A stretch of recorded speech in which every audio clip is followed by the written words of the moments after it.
আল্লাহ রাসূল সাল্লাল্লাহু আলাইহি ওয়াসাল্লাম এই রজব মাস আসার পরে 5টি আমল করতেন। তার মধ্যে 1 নম্বর আমল হচ্ছে আল্লাহ রাসূল সাল্লাল্লাহু আলাইহি ওয়াসাল্লাম প্রতিদিন প্রতিদিন প্রতি মাসে সপ্তাহে তিনি সোমবার এবং বৃহস্পতিবার রোজা রাখতেন।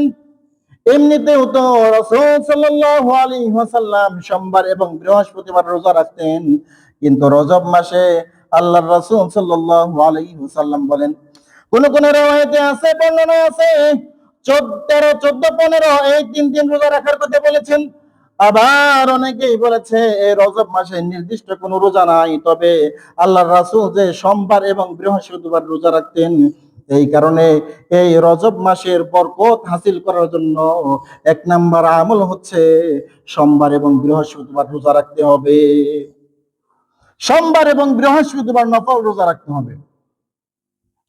2 নম্বর আমল, আল্লাহ রাসূল সাল্লাল্লাহু আলাইহি ওয়াসাল্লাম বলেন, 2 নম্বর আমল হচ্ছে যখন মুয়াজ্জিন সাহেব মসজিদের মাইকে আজান হয়ে যায়, আজান দেয়, তখন মসজিদের মাইকে মুয়াজ্জিন সাহেব যেইভাবে আজান দেয় ওইভাবে যারা যারা আজান শুনবে, আজানের প্রত্যেকটা জবাব, আজানের প্রত্যেকটা শব্দ, প্রত্যেকটা ধ্বনি যেন সে মনে মনে পড়তে থাকে। আর যখন মুয়াজ্জিন সাহেব হাইয়া আলাস সালাহ, হাইয়া আলাল ফালাহ পড়বে, তখন যেন সে বলে লা হাওলা ওয়ালা কুওয়াতা ইল্লা বিল্লাহ।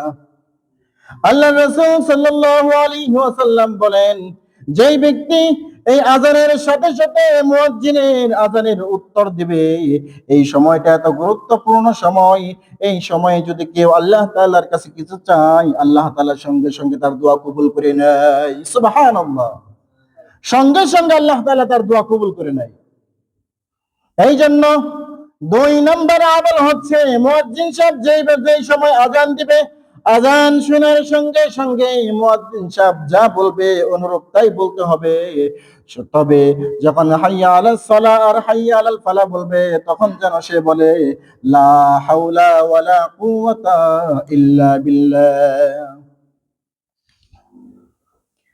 এরপরে আল্লাহ রাসূল সাল্লাল্লাহু আলাইহি ওয়াসাল্লাম বলেন, এই রজব মাস এত গুরুত্বপূর্ণ মাস, এই মাসের পরেই আল্লাহ পাক রব্বুল আলামিন রমজানের পবিত্রতম গুরুত্বপূর্ণ মাস আমাদেরকে আল্লাহ তাআলা দান করবেন।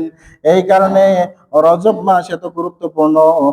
এই রজব মাসের মধ্যে আল্লাহর রাসূল সাল্লাল্লাহু আলাইহি ওয়াসাল্লাম বলেন, এই রজব মাসের 3 নম্বর আমল হচ্ছে তাহাজ্জুদের নামাজ আদায় করা। প্রতিদিন বেশি বেশি তাহাজ্জুদের নামাজ আদায় করা। আর আমরা তো তাহাজ্জুদের নামাজ আদায় করব তো দূরের কথা, এমনি নামাজ পড়ার জন্য ওই মসজিদে আসি না, আবার তাহাজ্জুদের নামাজ কিরকম আমরা আদায় করব। কিন্তু আল্লাহ রাসূল সাল্লাল্লাহু আলাইহি ওয়াসাল্লাম বলেন, আল্লাহ পাক রব্বুল আলামিন শেষ রাতে প্রথম আসমানে এসে বান্দাদেরকে ডাকতে থাকেন, ও আমার বান্দারা, তোমাদের কি প্রয়োজন, তোমরা কি চাও আমার কাছে চাও। এই শেষ রাতে, শেষ রজনীতে সবাই যখন নিদ্রায় থাকে, ঘুমন্ত অবস্থায়, তখন কোন বান্দা যদি নির্জনে নিভৃতে আল্লাহ তাআলার কাছে 2 রাকাত 4 রাকাত তাহাজ্জুদের নামাজ পড়ে আল্লাহ তাআলার কাছে চাই, আল্লাহর রাসূল বলেন আল্লাহ তাআলা ওই দোয়া কখনো ফিরিয়ে দেন না। সুবহানাল্লাহ।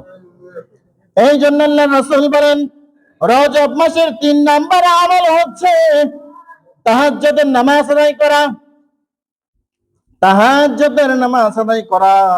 আর 4 নম্বর আমল হচ্ছে আল্লাহর রাসূল সাল্লাল্লাহু আলাইহি ওয়াসাল্লাম বলেন, রজব মাসের 4 নম্বর আমল হচ্ছে যখন জোহরের ওয়াক্ত শুরু হয়ে যায়, ভালো করে খেয়াল করবেন, যখন জোহরের ওয়াক্ত শুরু হয়ে যায় তখন আল্লাহর রাসূল সাল্লাল্লাহু আলাইহি ওয়াসাল্লাম একটা আমল করতেন, জাওয়ালের নামাজ পড়তেন 4 রাকাত।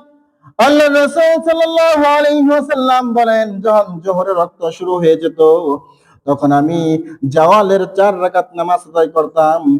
আল্লাহ রাসূল বলেন, কেউ যদি প্রতিদিন এই রজব মাসে জোহরের ওয়াক্ত শুরু হওয়ার সাথে সাথে জাওয়ালের 4 রাকাত নামাজ আদায় করে, তাহলে আল্লাহ পাক রব্বুল আলামিন তাকে তার জন্য 7 আসমানের 7টি দরওয়াজা খুলে তার জন্য তার উপরে রহমত নাজিল করতে থাকেন। সুবহানাল্লাহ।